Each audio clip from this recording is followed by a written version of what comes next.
Lakeshore Drive, riding down 79. It's Friday night, all the girls are looking right. Welcome back to Access Lakeshore Drive with singer Inaya Day. Welcome back to Access Lakeshore Drive with your hosts, Miss Linda Rocco and Dantès. Today we have another special guest, the fabulous Miss Inaya Day. Inaya, how are you, honey?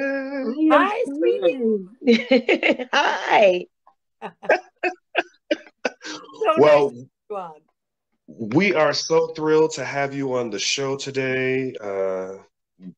You need no introduction, obviously, but I guess we can say that because we all work in the same business. But for our listeners who may not be familiar with Miss Inaya Day, could you please just give us a small tidbit about who you are? Yeah, I am a dance music recording artist focused on house music, of course. And I've been in that business since 1995. That was when my first single was released, and it's called Keep Pushin'. And thankfully, it's become a classic and it's still going. And yeah, so I have about 7 Billboard #1s and 17 top 10s. And that's about it. I'm just singing for my supper. Oh, that's amazing.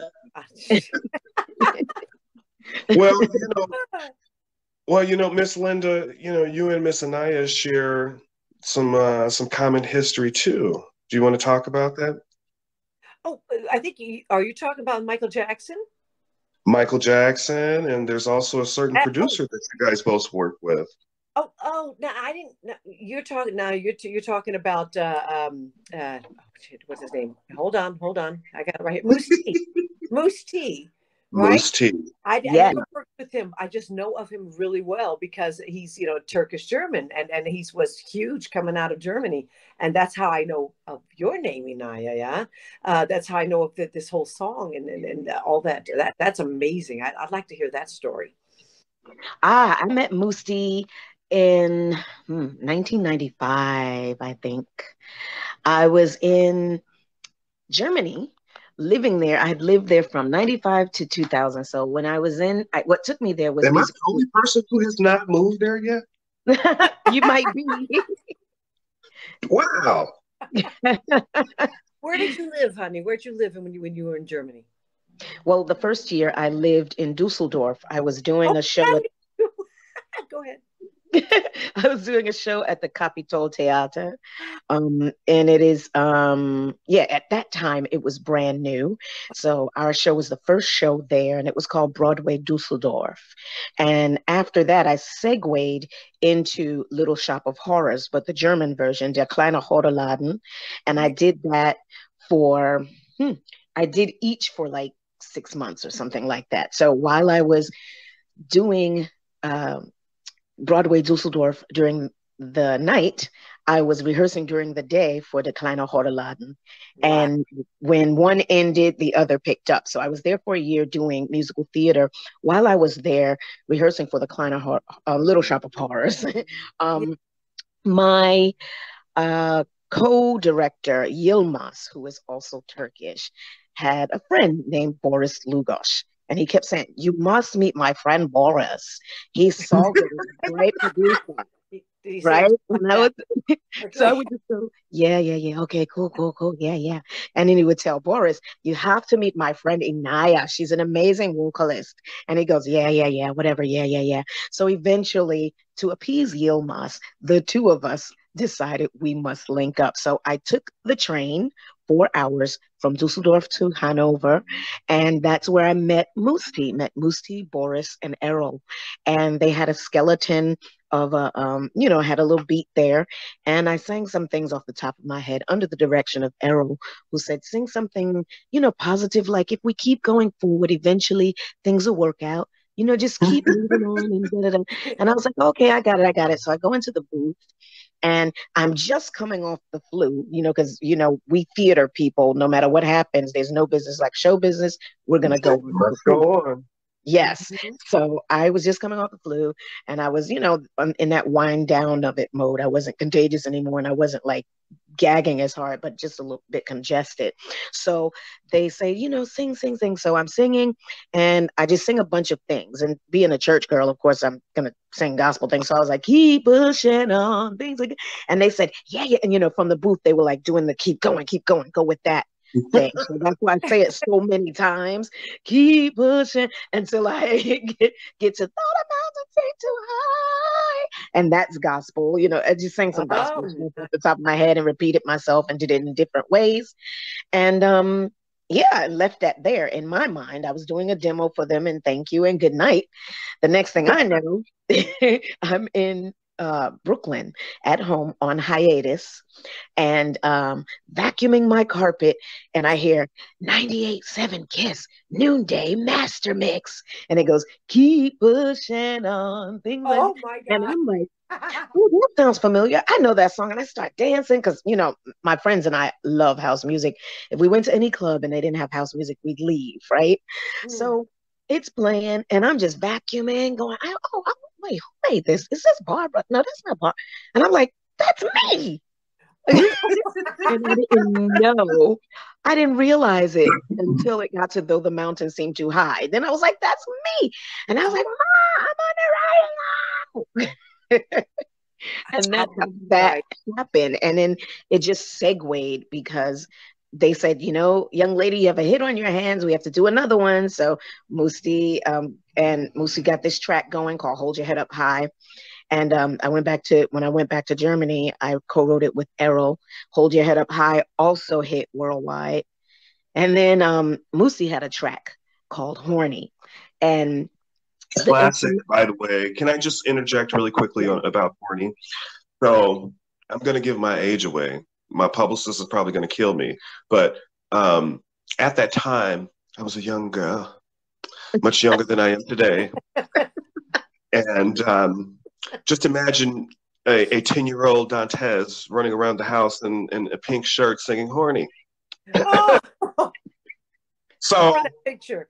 All right. I had to give the visual picture here. See, it's been ingrained since the beginning. All right. So you get this track from Mousse T, right? Yeah, well, actually, I'm there, and because we were working on a lot of other music together, and he says, I have this instrumental. It's called Horny. I call it Horny because of the horny horns. And he said, it's doing really well as an instrumental. And I thought I might add some vocals. And I was like, cool. And he said, when we finish this session, then we'll do blah, blah, blah. I said, okay. So it was only Mousse T and I left in the whole building because everyone had done their work. And I just finished the other session for the other artists. And so he said, I'm horny, horny, horny, horny. So horny, horny, horny tonight. And I said, bet. So I went in there, I sang it, and we giggled while we did it. It was fun. I was like, this is so much fun. And, did that. And I go home again on hiatus to New York. And they called and were like, yo, we think this is going to be big. Errol has added verses. So once Errol added the verses, it took away the double entendre. It was no longer about the horns, because that's why Mousse T originally named it Horny. So never knew that. Go ahead. Yeah, and once the verses came in, it starts with, you got me horny in the morning. So that takes it right there. That's so no longer a double entendre. So and they wanted me to come back and do the verses. I said, no, it's okay. You can get another singer to do the verses. So they got Emma Lanford, right? My friend Emma did the verses, and I did the hook and the backgrounds and all those things. And that's how Horny came about. That was a good song, though. That was a really very good song. Yeah. Yeah. Very. Oh, I did a recording of it with my band, and that's coming out Friday. Oh, we love live stuff. I always wanted to sing that song with the band because Mousse's original intention was a musical one, for horns. So I got my horn section, and we have a Hammond B3 organ, and for the bass line we have an upright bass, but he's playing as if as if it's a regular, an electric bass. He's playing it housey, and it's really crazy. Live drums, percussion, guitar, 3 horns. We have sax, trombone, and trumpet. And yeah, we went in the studio and just did it live.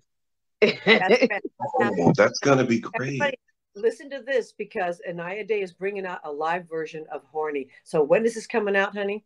Friday, April 29th. April 29th. Okay, everybody hear that? Good. We're going to be watching for it. Yes. Wow. Well, Inaya, now I want to talk about your upbringing. You and I share a similar upbringing, probably like everybody else, right? You grow up in church, and I don't know about you, but I remember, if I didn't hit the notes correctly, I would get slapped with the Bible, on my thigh. How was your experience growing up in the church as a child? Well, all of my family comes out of Mount Sinai Baptist Church in Brooklyn, New York. On Giggs Avenue. They call it the church in the middle of the block. And I still go there to this day. My mother has been a member of that church for almost 77 years, because my mother will be 92 soon. And she and my aunts, they all came out of there. My uncles, my cousins, everybody, whoever's not still there, went and started their own churches, but we all go back and forth. I never had a problem in church, because I always hung out with my cousins, and I had friends there too. And we used to like to go to the corner store and get penny candies and play video games. And this deacon named Deacon Putney, he was so shady. He was very strict and militant. And he would say, "I'm going to tell your mama that you running in and out of this church." And I said, "You can tell her, because she's the one who gave me the money for candy and video. So go tell her." He was like, "You need to go sit down somewhere. You don't run in the house of the Lord." So I was, but my mother said I could play in the back, because the kids would play in the back in the Sunday school room after Sunday school, instead of being disruptive in service, right? So he goes to the choir stand to tell my mother that I'm running around in the back of the church, and I went to the store and got candy. And my mother said, "Yeah, I gave her the money to do it. I told her to stay back there so she's not in church talking." He comes back out, and I'm standing at the door of the choir stand, because they're 2 steps up into the choir loft. I'm standing there, and I'm looking at him with this smirk on my face. And I'm like, at this time, I'm like 11. And I'm looking at him like, ha, ha. And he came back down. He said, "All right, I spoke to your mama. Y'all just got to be quiet back there." And I said, mm-hmm. He gagged, because my mother had my back. So I say that to say, as long as I was doing what I was supposed to do when I was supposed to do it, my mother had my back, and I was covered. So I didn't run into much problems, except stop talking and stop rattling the candy paper. That's about it. Oh wow! So were you? Oh my God! So in school, were you the girl who always was talking in the back of the class? Because I got in so much trouble. Oh, yeah. And the thing is, I was not in the back. First of all, I'm short, so I would be in the front. And my last name starts with a D. So I was usually toward the front, and I talked. Yeah. And I talked, and I would bring candy and penny cookies and share them, because my teacher said, are you eating candy? You can't eat candy unless you got enough for everybody." And I was like, "Okay." And I put it away. The next day, I brought enough for everybody. Oh, you were popular. Oh, that was and she couldn't say anything. In church, my mom, we had six kids in the family, and we were talking. My mother couldn't reach the last kid on the end of the thing. That would be me. And then she would say, "Pass this down," and she'd pinch the one closest to her, and they would pass the pinch down. I don't know if that ever happened with you guys, but that's how they did it in our family. Oh my God, that's hilarious. We were too afraid not to pass the pinch down. Yeah. That's so funny. They were turncoats. Yes. Yeah, I didn't get that. My mother was in the choir stand singing. My mother was singing, my aunt was singing, my sister was singing, my cousin was. So my younger cousins, the ones around my age and under, we were either ushers or singing in the youth choir, and we didn't sing every Sunday. We sang on fourth Sunday. So if we weren't serving in some other way, we were in the back playing. We also have a gym in our church. So I would go upstairs with my little skateboard and skate around the gym. Like my mother didn't bug me as long as I did what I was supposed to do. And when I was supposed to sing or recite or read the scripture, I was present there and paying attention. So I got no trouble. Okay, you were good. Okay. But see, when I was a kid, you know what used to get me in trouble? Lord forgive me for sharing this, but I would run under the pews. Like, yes, I would run under the pews, and my mother would spend so much time looking for me. And that's actually how I got involved with the choir, because I couldn't sit still. I bet you were. Yeah. Right? Isn't that horrible? You have to channel that energy into music. Yeah. And that's how we are. That's how creatives are. A lot of times they want to say that we have ADD or something. No, we just have a lot of energy, a lot going on in our heads and everything that we need to get out. And get your kid in something. Give them a channel for that, an avenue to go down in which down which they can travel to get this energy out, That's absolutely right, Inaya, because they should see what the kids are, what they like at a certain age, and that will tell you what direction. Music in the schools should not be an extracurricular activity. It should be one of the main things, as far as I'm concerned. I agree.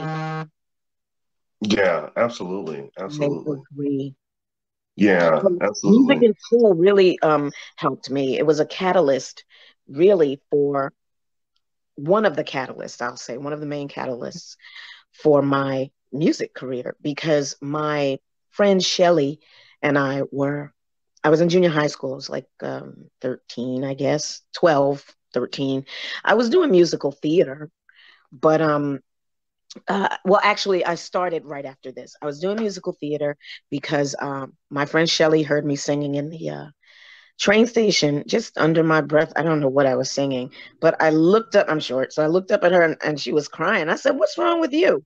And she was like, "I didn't know you could sing like that." And I was like, "Are you freaking kidding me?" And then she said, "I'm going to tell."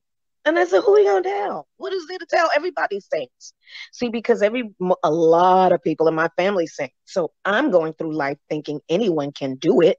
People just don't choose to do it professionally. Not everyone, That's my thought at the time. So I was like, why would you tell that? Everybody sings. I mean, everybody in our class sings, and because we had music class. She said, "I don't care. I'm telling they don't sing like that," right? So she goes and tells Miss Roberts. Miss Roberts, little did I know, she told her the next day, because I'm always getting in trouble for talking, mind you, and passing out candy. She goes, "You stay after class." And I was like, "Oh, brother." I'm like, I ain't even talk today. So she goes, "Shelly told me you can sing." And I looked at Shelly. I was like, "Really?" And she said, "I told you I was going to tell." And she said, "Sing something." I was like, "I don't have any music." She said, "Bring some music tomorrow and sing for me after class." I was like, "Oh boy. All right." So my cousin Saul is co-producer, band leader, guitarist, and lead male vocalist of the group Sky that made "Call Me If You Need Someone to Talk to." Yeah. Yeah, Saul, right? So my cousin, yeah. So my cousin Saul and them, they were with Sal Soul at the time. So I come back to school with an instrumental of Home from the Wiz by Sal Soul Orchestra. So I didn't just have any music. I came back with the Sal Soul Orchestra. Okay. My cousin Saul put it on a cassette for me. I went to school and she put it in the system. She said, "Sing." And I stood there, "When I think of home." And she and my friend was sitting there crying in the room. She said, "Oh, no, no, no, no. That's it." She started submitting me for any and everything. Even if they didn't need a singer, I was going to be singing at this event. Wow. And tests and everything. And then she was like, when I got old enough, she goes, "You're going to audition for the High School of Music and the Performing Arts." I was like, that fame school? And she said, yeah. I said, I'm not going to get in there. She said, oh, yes, you will. I said, that's too hard. She said, well, you're going. And she made me go. And then she made me want it. And I said, if I don't get in there, I'm not going to school. And my mother said, oh, yes, you are. All right. Because I had gotten into, Brooklyn Tech and all that because I love, I'm techie and writer and all that stuff. And I built my own computer of the binary system when I was 13. Yeah. Oh, wow. Amazing. Thank you. So she was like, you going to Brooklyn Tech, you going to Bronx High School of Science or somewhere. I was like, I want to sing. So now I want it. I go, I audition, I make it. And the rest is history. And I was already doing musical theater, but I didn't take it seriously, because I was in it with a couple of friends, and it was called Oh Brooklyn, You're My Home. And I did that when I was like 12 and a half or whatever. And it was just fun to me. And they had a lead who was a male, and we went on hiatus on a break, I think, and for Christmas or something. And we came back, and I was like, I can't remember his name. I must have said his name. We'll just say the guy that plays Petey, the lead. And they said, oh, well, he's no longer with us. You're going to be doing that role. And I said, huh? Oh, wow. You're going to be doing that. And I was like, but it's for a boy. And they said, well, and I said, and his name is Petey. How am I going to do it? And they said, well, we're going to pretend that your real name is Petunia and you hate your name and you want everybody to call you Petey. That's and I was like, okay. So they said, we'll give you a script so you can learn the lines. I was like, I know the lines. I hear it every night. They said, well, you need to go into rehearsal so you can learn the blocking. I said, I know the blocking. I see it every night. And I just walked right into the role, and they adjusted the lyrics to some of the songs to suit me. And I wound up leading that. And when I got my first standing ovation, I was like, oh, I like this. Oh, I bet. That's wow. Yeah. What a story. That's incredible. So now, how was it being an understudy to Stephanie Mills, the legendary Stephanie Mills, might I add? Know that too. Oh man, that was a blessing. I mean, when I was a little kid, I was really young, and my mother took me to see, I guess it was the revival of The Wiz, I'm not sure, with Stephanie Mills. And when I saw that, I said, Ma, and I remember asking her this too. I said, Ma, I want to be in The Wiz, even if I'm just Stephanie Mills' understudy. Right? And I must have been like 7 or something like that. Wow. Wow. And she said, you get there one day. She calls me Stinky. You'll get there one day, Stinky. You'll see. You can do whatever you want to do. And I was like, okay. And I just like faded, and it went in and out of my mind. I was 7. Lo and behold, in church we say that you can speak things into existence. Life and death are the power of the tongue, right? Amen. So fast forward when I'm like in my 21 or something like that, I wind up being in The Wiz in another revival with Stephanie Mills, all the surviving original cast, with George Faison, the original choreographer, and he directed, and everything. Like the real Wiz, Andre DeShields, Tony Award winner, Andre DeShields. We did that. And the thing is that I auditioned and didn't know I auditioned because George Faison, who is the first African American to win a Tony Award for Broadway, for a Broadway show, he was someone I already knew.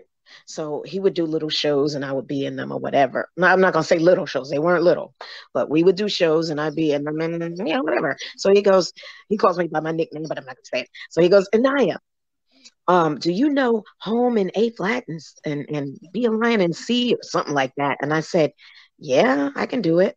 And he said, well, come over to the house and I want you to sing it for someone. And I was like, okay. Because I was always going to the house. So I'll go over there.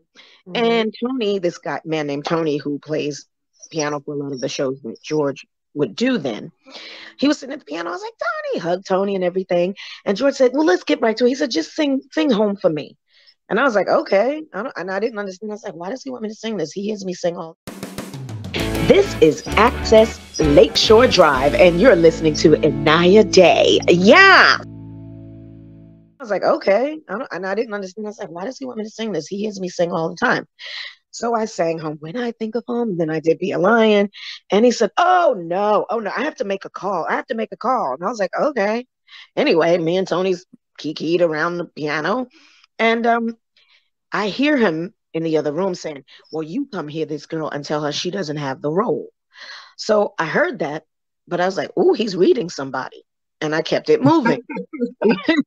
You know, I didn't get it. Maybe 2 weeks later, I get this manila envelope in the mail. Now I'm like 21 or whatever. Get this manila envelope in the mail, and it says Theater Under the Stars, this and all the producers' names with this thick contract. And I'm like, what is this? And I called Victor Cook. Victor Cook is a Tony nominee. He was in Smokey Joe's Cafe, Don't Get God Started, like 4 Broadway shows. He's amazing. Back in the day, he won Star Search, $100,000 Star Search, all that stuff.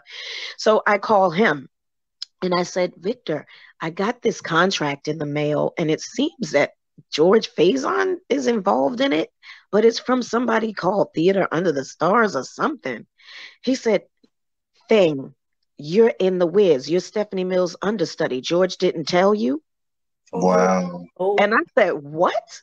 He said, yeah, remember, didn't you go over George's house? He said you came over to audition. I said, I didn't know I was auditioning for something. I was just singing with George and Tony. He said, no, you are Stephanie Mills' understudy. I was like, oh. Wow. That is amazing. And that's how I got it. Great. And I ran and told my mother, and she said, see, you remember when you were a little girl, you said da da da da da da. And I was like, oh yeah, I sure did. And all those years later, there I was. Isn't that crazy? And Stephanie Mills was such, and is such a doll, so supportive, still supportive to me, even on social media. And you would think she wouldn't have time to pay me attention, you know? And she's still warm and wonderful and making sure I'm good. And she taught me a lot back then, you know. She would always say, don't let anybody sign anything for you. Let your checks, they have to come across your desk with your signature by your hand. Don't you trust people with your money? You know, stuff like that. And I was like, okay. Right. Yeah. So it was a wonderful experience. It really, really honed me in on that craft, on that music. I mean, it was with those veterans, Andre DeShields and all of them. I mean, woo, it was a crash course in get it together and get it together quick. Like jumping on a moving train. But you learned from it, obviously, and you listened and everything. I think that's wonderful. I think Yes. Yeah. I had no choice but to look. What about I see here that you wrote for Randy Crawford, whom I really love. Now that's amazing. I mean, you got a list of names here that knocked me for a loop. So yeah, can you talk a little bit about that? Who you've written for? Yes. Back when I was in Germany, I wrote a lot with Mousse T and Errol Reynolds, and certain projects, they would call me and go, we need you over here. We got this and that, and we got this and that. And I'm like, okay. And then on the other side, when I would come to New York, I would only stay in New York for like 2 weeks on my hiatus and go back. But when I would come to New York, then I would do my hip hop R&B side and go back there and do dance music and everything else in Europe. But I wound up doing Randy Crawford because Mousse T and some of his team were doing the whole album. And he asked if I wanted to participate. And I said, heck yeah, I love Randy Crawford. So her first and second singles of Every Kind of Mood, it's Randy, Randy, Randy, and it's spelled 3 different ways. And then it says Every Kind of Mood. 2 of the songs, which are her first and second single in Europe and in the USA, respectively, Are You Sure? And Bye Bye. I co-wrote those. And there are like, I think 10 songs on the album. And I believe I sing background on like 8 of the 10. Ooh. Fabulous. And, let's face it, writing, especially at that time, was where the money was. I mean, yes. seriously. Yes, indeed. Oh yeah. Uh, Oh yeah. I I mean, feel like the I'm the only biggest one thing, who got started so late. I hate the business now. It's not. Oh goodness. Oh, Yeah, it's very different now. well, it has changed. I mean, you guys actually back sold in the day, records. yeah, Oh I actually sold records. That's right. That's right. You know, back in the day, 80s, 90s, all the way through to 2000, it was really good. And then it just kind of took a left turn, didn't it? Yeah, Um, record sales are basically non-existent now. yeah. right. What do Yeah. you need? 1 billion for 5 cents? Wait a minute. Hold on. You can buy a hamburger Yeah, for it's real yeah, stupid. it's outrageous, and it made me angry for the longest time. But then you have to you have to learn how to just to go with it and change your revenue possibilities. And but still, I still believe in writing, and I still believe in being. You're probably I'm here with GAMA, and in the States it's ASCAP, right? Yes, I'm with BMI or ASCAP. BMI. Yep, Okay. exactly. Yeah, And I believe in them. and you got to get your neighboring rights, your Yeah. performance rights. You got to make sure you get that. Exactly. Exactly. Right. Right. Yeah. Okay. I didn't want to go too long on that, but it just it's obvious, right, that things have changed. Oh Really. yeah. Yeah. But the Yeah. good thing is not kind of good and kind of bad. We all loved jingles back in the day. Yeah. You know, the Coca-Cola jingles and Oh all yeah. those things are prevalent still in our heads. And even games like when you're into perfection, keep on your toes. I remember Yeah. Yeah. all of Yeah. them. Yeah. Good one. And I was my brother's party trick. Like I would hear him talking to people and he would go, watch this. My sister knows every jingle. She even knows the commercials that are just spoken. And they were like, really? And you go, watch, watch, watch. And then I hear him coming over. He'll go, boo, do Connect Four. And I would just start doing the whole commercial until I got to the end where I can't say here diagonally, pretty sneaky, sis. And I would say Connect Four by Milton Bradley. The whole thing, right? And he would look at me and go, and look at the person and go, told you. You crack me up. That's Right? hilarious. So Oh, we loved jingles and all of of that course. stuff. Yes. And nowadays they're not so memorable. Musical. I Right. like Yeah. Right. But I where that helps us is that as songwriters, we now have more of a chance to get a sync license. We have more of a Right. chance. Yeah. A lot of people promote their music by getting a sync license if they can really get it into a commercial or in a movie or a television show. Someone hears it and then someone else licenses it. And then, and it goes from it. And right. that's some passive income that a lot of people haven't yet figured out how to Tuned tap into, into. Yeah. Yeah. and so it sucks that the jingles are not prevalent on one hand, but it's great on the other hand because it creates an opportunity for us.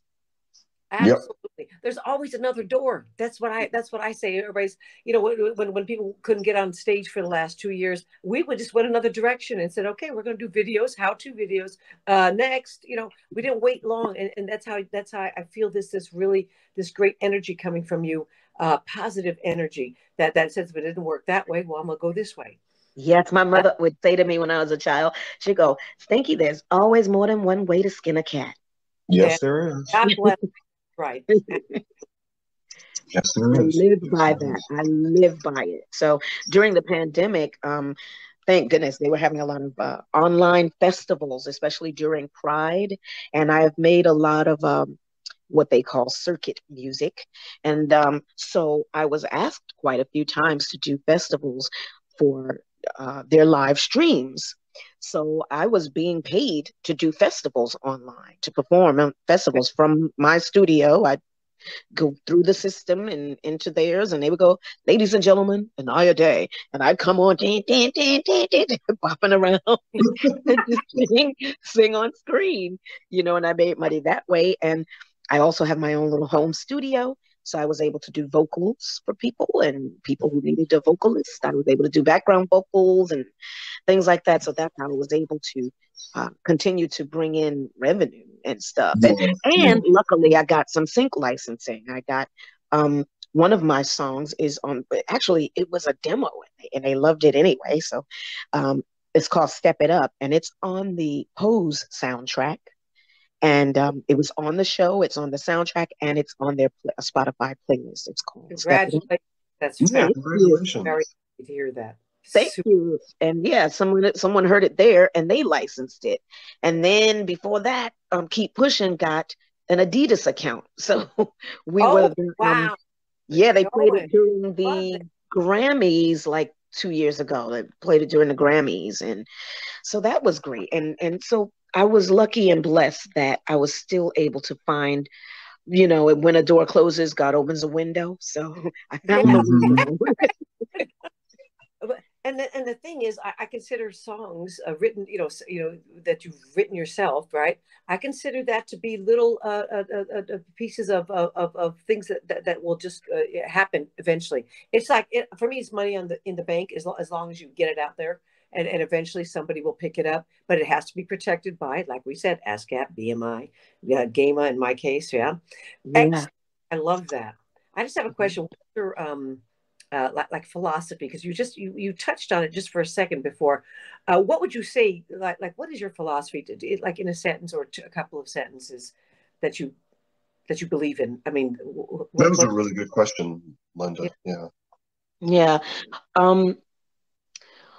One of them is, it has nothing to do with music, but when I was a kid, we had to write down, I think I was graduating, so they call it closing exercises, in 6th grade. And I put that education is liking the world through knowing it. I've always believed that if you are in any way doing music or trying to do music or loving music and want to do music, you aspire, then learn it. Hone in on your craft. If you don't want to learn the notes, you don't want to learn music theory, don't, but learn what you're doing. If you're saying, oh, I want to be the best drummer ever, go hear other drummers, listen to other drummers, get a Steve Gadd video and watch him play. I mean, learn it. There's another saying that luck favors the prepared. If you know that you know that you know, when that opportunity comes around, you'll be ready for it, because it will come. Excellent. I love it. Yeah. I find that attitude. Yeah. This is the can-do attitude. That's absolutely right. Yes, it will come, and you better be ready. And that's it. Yep. That's right. It. God bless. That's it. Yes, well, education is everything. I mean, I graduate this Sunday. I went to back to school during the pandemic because I was like, well, why not finish something that I started? Because when I was younger, I went to the University of Bridgeport for music, solo voice and musical theater. So, I mean, I know that. So I was like, well, now I need to know how to, right? Right. So now I need to properly know how to market the music. Yes, it's what we do, but like I said, educate. Let me learn the real terms and some other things so I can apply it in other areas. And maybe I'm missing something can help others. So I was like, I'm sitting here twiddling my thumbs. Let's go back to college. So this time I went to Southern New Hampshire University for marketing. And I got my degree and I graduate on Sunday. Congratulations. I love it. Thank you. Congrats. Well, you know what? Well, that takes us to our last and final question. Let us talk about my favorite new single. I have 2 favorite new singles of yours, but the most favorite, I'm being all extra ghetto, most favorite of mine and all of the girls is Feeling. Oh. So tell me why you waited so long on that, girl. You had the streets. Well, it wasn't me. I kept bugging Sting International, who is the producer. He also produced all of Shaggy's big hits, like Oh Carolina, It Wasn't Me, Mr. Bombastic. That's all him. It's all Sting International. So we had done this song 13 years ago, among others. We've done others even before that haven't been released. But he was play Feeling, and people loved it. And they were like, when is it coming out? I was like, ask Sting. you know, and he held it because he wanted to make sure that he had his record label set up and, wasn't tied to any other production companies and things that could commandeer the project, you know what I mean? Take Right. over. So he wanted to make sure he was in a place that he could decide everything about the release of this record. And that's what he did. He was like, I'm ready, mama. We getting ready to do it. And we're childhood friends. So it's like, dealing with my play cousin. I'm like, why Right. aren't you putting it out? It's not ready yet, boo. I'm like, ugh, you know. So he said, it's timeless. Don't worry about it. He said, it's real music and real music doesn't die. Don't worry about it. It's not going to get old. And he was right. So, Yes. yeah. Because the first time, Yeah. I think the first time I heard that record, I think was maybe about 2 to 3 years ago. I had heard the record, and it wasn't it had actually been like white labeled here in Chicago, and I had heard it at Club Escape, which is like one of the queer clubs here in Chicago, in the Black community, and I heard it, and I'm like, that sounds like Inaya. Is that Inaya? I'm like, that is Inaya. Like, that's my girl. She killing it. Thank you. I'm going to be there in Chicago performing for Chicago Pride on June 18th at 4:30 or 4 o'clock, something like that. I'm doing a day show this time. There. Oh, that's okay. That's wonderful. That's great. Well, if I'm still in Chicago, I will definitely I'll have to pop in your dressing room and be like, hey girl. Yes, please do. And before that, if you happen to flow through, I'm going to be in Utah. You gonna be in Utah? On June 4th, yeah, doing their Pride. Oh, that's okay. Oh, how Now nice. that's really, really cool. That's Really, funny. really cool. It's going to be a fun summer. And Well, I mentioned really quickly my live thing for Horny, but the band that I sing with, 45 Riots, we gig every weekend. Most of the gigs are private, but we're getting ready to do one that's open to the public. We're going to do a really big one because this is my 8th year with that band, and it's also the record label that's releasing Horny. It's amazing, and you can see us online at 45riots.com, and you'll see me performing a lot of stuff live, like Tina Turner's "We Don't Need Another Hero" and stuff like that. I'm going to incorporate those things into my pride shows because everybody hears me sing house, but they don't get to hear me sing the other stuff that I do even more often than I sing house music. So that's going to be pretty much a fun summer. Yeah, you're going to get to hear my band a lot, singing me see and hear me do stuff live with the band. oh, Miss Anaya, that sounds wonderful. Yeah. I'm all, and I always get excited when people record and release music that they're not most well known for, because I feel like sometimes, don't you get like those questions like, oh, you must listen to a lot of house. No, I just make house music. Right. Oh dear. Yeah. Right. Okay. Yeah. I listen to classic house or very deep and soulful house because my cousin makes recordings for us, MP3s for us. He does a whole mix of like an hour. He does it like every 3 months. And when Ultranate, who is like a sister, she has her own event called Deep Sugar, and we go to Deep Sugar and Ultra's playing, and that's how I hear all the new stuff because Ultra is going to spin the newest and the classic. So I get my film. Yeah. Well, Miss Anaya, well, I am really, really happy that you could come to the show. It's been like actually like trying to move mountains, like because everybody's so busy. Linda's in Germany and she's doing her thing over there. I'm here in Chicago doing my thing, holding down for Chicago. You doing your thing in Brooklyn. So it's so nice we got together. I love it. Yes, like really, seriously, really, really. So we thank you. And anything you need, from us, let us know. We like to support, our community. That's why we have this show, because we like to give people